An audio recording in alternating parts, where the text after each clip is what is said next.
નમસ્કાર દર્શક મિત્રો, સયાજી સમાચારમાં આપનું સ્વાગત છે. સાચા અર્થમાં વિદ્યાધામ એવા શ્રેયસમાં આજે 60 વર્ષના ઇતિહાસમાં પહેલીવાર એક એવી ઘટના ઘટી કે જે ઘટના પહોંચી પોલીસ સ્ટેશન. દર્શક મિત્રો, 9મા ધોરણમાં સેકન્ડરીમાં અંગ્રેજી માધ્યમમાં અભ્યાસ કરતા એક વિદ્યાર્થીને એના ડ્રોઈંગ શિક્ષકે માર્યાની વાત એના પિતા સુધી પહોંચતા દર્શક મિત્રો હોબાળો મચી ગયો. પહેલાં તમે જ નિહાળો સીસીટીવી ફૂટેજીસ કે જેમાં શિક્ષક કંઈ જોરથી તમાચો મારતો હોય એવું દેખાતું નથી, પરંતુ શિક્ષક કિરણ બારિયા કે જે 20 વર્ષથી જે ગ્રાન્ટેડ એટલે કે સરકાર નિયુક્ત શિક્ષક છે, એમણે માર્યો છે એવી ફરિયાદ આ બાળકે એના વાલીને કરી.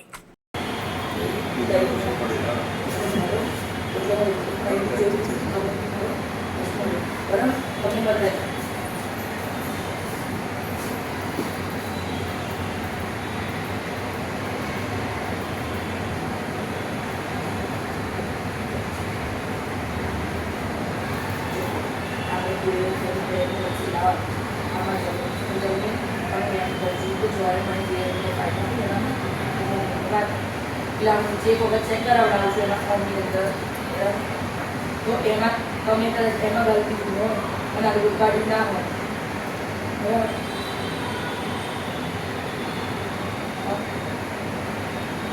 હા, એટલે એની જે મારું રજા આવી એની અંદર ફાટેલું હું એક સંદર્ભ એ છે. ઓકે, આ ચલાવવાનું હું જે વખત ચેક કરાવું છું પછી મેં નહીં તો તમે આવો. મેં એક ના ખાલી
દર્શક મિત્રો, બાદમાં તો પૂછું જ છું. આ વિદ્યાર્થીના વાલી માર્કેટ વિસ્તારમાં રહે છે. 4-5 જણને લઈને શ્રેયસમાં પધાર્યા અને 35 જેટલા શિક્ષકોની હાજરીમાં આ શિક્ષક પર હુમલો કર્યો.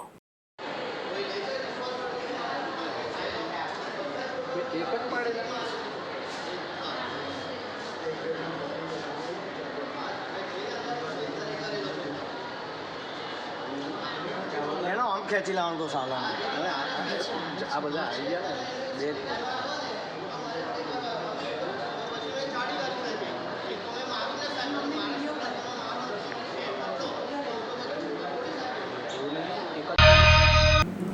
દર્શક મિત્રો, બાદમાં મેટર પહોંચી માંજલપુર પોલીસ સ્ટેશન.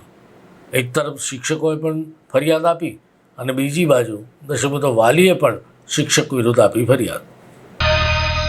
દર્શક મિત્રો, આખો એ મામલો પહોંચ્યો પોલીસ સ્ટેશન.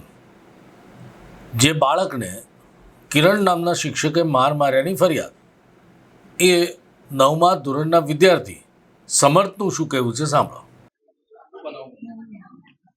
અમારા ડ્રોઈંગનો પીરિયડ હતો. અમારા સર આવ્યા અને કીધું કે બધાએ મેજરમેન્ટ કરીને ડ્રોઈંગ કરવાની છે. આડું તેડું થયું તો મેં જોઈ લે એટલે બધાને મારીશ આવું કરીને. બરાબર. પછી અમે ડ્રોઈંગ કરવા માટે પુસ્તક ચોપડા કાઢ્યા. અમે લોકો ડ્રોઈંગ કરતા એટલે સરે 5 વખત કે 6 વખત શીખવાડી દીધું. પછી પૂછ્યું કે કોને સમજ આવી છે, તો બધા હાથ ઉપર કર્યો તો સરના હાથમાં ફૂલ પટ્ટી હતી. તો બધાને બીક લાગી, કેમ કે એમનો દહેશત હતી જ એમના સ્કૂલમાં કે મારશે સર. આવું કરે બધાએ હાથ ઉપર કર્યો. મેં કીધું મને સમજ નહીં આવી, મને ફરી શીખવાડો. તો સરે કીધું કે તને આટલું સિમ્પલ મેથ્સ નહીં આવડતું. તો મેં કીધું નહીં, મેં મેથ્સમાં કાચો છું, મને ફરી શીખવાડો. તો સરે મને શીખવાડવાની જગ્યાએ આવું બોલ્યા મને કે તું 8મા ધોરણમાંથી 9મામાં કેવી રીતે આવ્યો એક્ઝામ પાસ કરી, મેથ્સ નહીં આવડતું તો તને. તો મેં કીધું કે સર નથી આવડતું તો મને શીખવાડો, તમે મને આવી કેવી રીતે બોલી શકો છો. તો સરે મને જોરથી લાફો જડાવી દીધો ગાલ પર. કિરણ સર. આખું નામ હજુ ખબર નથી.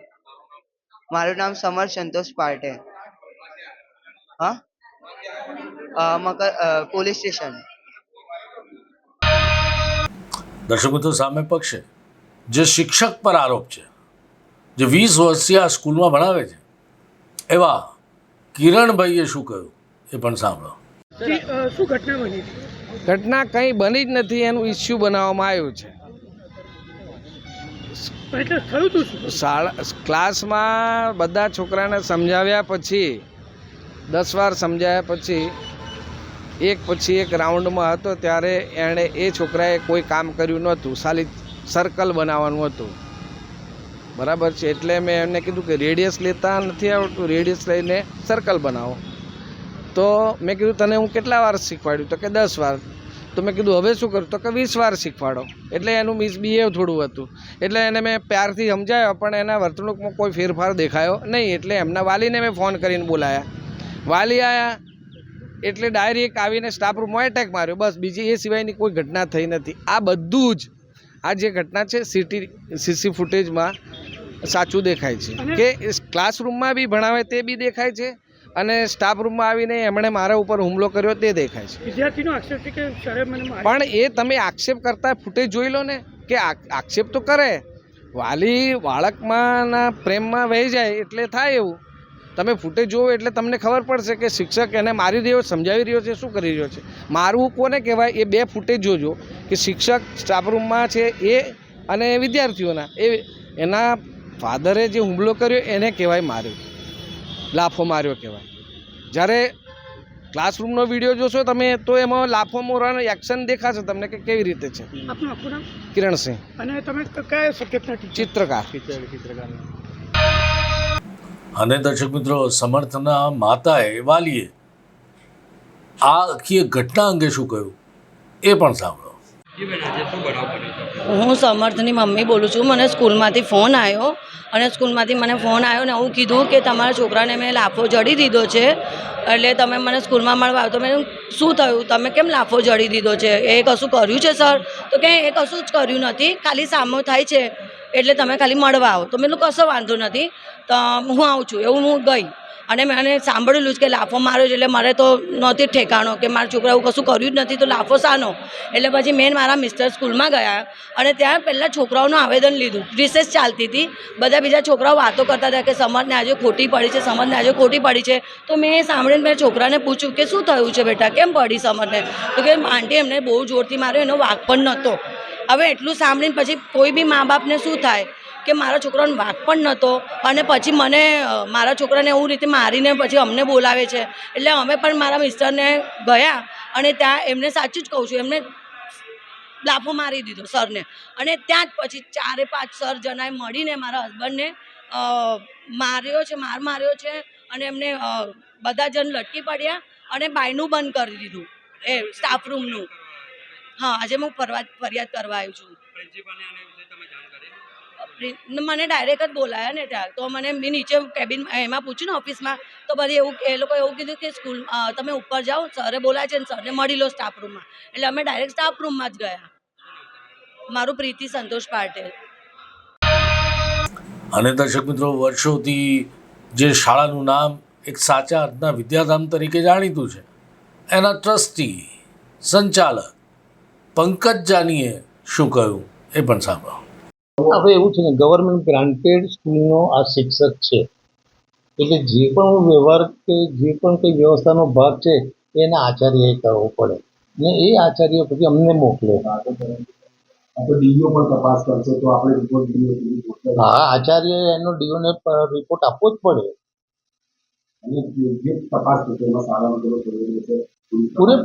પૂરેપૂરો સહયોગ રહે છે. હા, લેવાશે, બરાબર. અને આ સીસીટીવી કેમેરાથી મને કહીશ કે મારે તો શાના માટે મારે એના પ્રિન્સિપાલ હશે તો એમને કહીશ કે તમે એની વ્યવસ્થિત તપાસ કરો. એક શિક્ષકની જોડે ક્લાસરૂમમાંથી કોઈ વાલી આવ્યા અને સ્ટાફ રૂમમાં ગયા અને કોઈ ટીચરને એમને લાફો માર્યો છે. એટલે મેં પૂછ્યું શાના માટે માર્યું, આ થવા પાછળનું કારણ શું? તો કે શિક્ષકે ક્લાસરૂમની અંદર બાળકને કંઈક માર્યું છે. તો મેં કીધું તમે એના વાલીને ઇન્ફોર્મ કર્યા. કંઈ પણ ઇસ્યુ થાય તો સૌથી પહેલાં તમે કોઈ પણ બાળક પર હાથ ના ઉઠાવી શકો. પહેલી વાત તો એવી છે કે તમારે એને વાલીને બોલાવવો પડે, બરાબર. વાલી જોડે વાત કરવી છે. એટલે હમણાં આવા દો, મને સમજવા દો, પછી હું જે પણ હશે તો કડક એક્શન લઈશ. નહીં, હમણાં મને આવા તો એ આવશે એટલે વાત કરીને એક્શન લેવાશે. કોઈ પણ બે વસ્તુ છે, વાલી અને વિદ્યાર્થી. કયા ધોરણના છે એ બધું હવે મને ખબર પડશે હમણાં.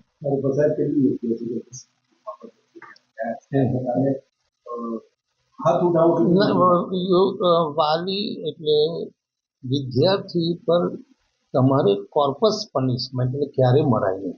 ફંડામેન્ટલ વાત એવી છે કે વિદ્યાર્થી કોઈ પણ ગમે તેટલું પનિશમેન્ટ તમારે એને પનિશમેન્ટ કરવી હોય તો બધી બહુ જ રસ્તા છે. મારવાની કોઈ જરૂર નથી. તમે એને બોલાવો, સ્ટાફ રૂમમાં બેસાડો, વાતચીત કરો, બરાબર. શક્ય હોય તમે વાલીને બોલાવી લો, વાલીને 2 વખત બોલાવો, સમજાવો, પણ પનિશમેન્ટમાં કોર્પસ પનિશમેન્ટ ના થાય. હજુ ખબર નથી મને, હજુ તો આવશે ત્યારે ખબર પડે. સ્કૂલ તરફથી પોલીસ ના, સ્કૂલ તરફથી પહેલાં મને જાણકારી તો મેળવા દો શું છે શું નહીં.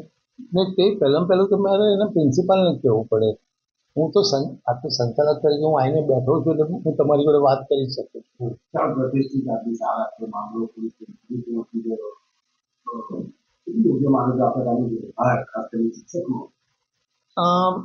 મેં કીધું કે બને ત્યાં સુધી ક્યારે આટલા બધા વિદ્યાર્થી આપણે ત્યાં ભણતા હોય ને આટલા બધા વર્ષોની સ્કૂલ હોય ને તમે ક્યારેય એવું સાંભળ્યું નહીં કે શ્રેયસમાં આવું કશું બન્યું છે. આ જ્યારે પહેલી વખત આવો પ્રસંગ બન્યો છે તો હું 100% એમાં તપાસ કરીશ, પૂરેપૂરી તપાસ કરીશ.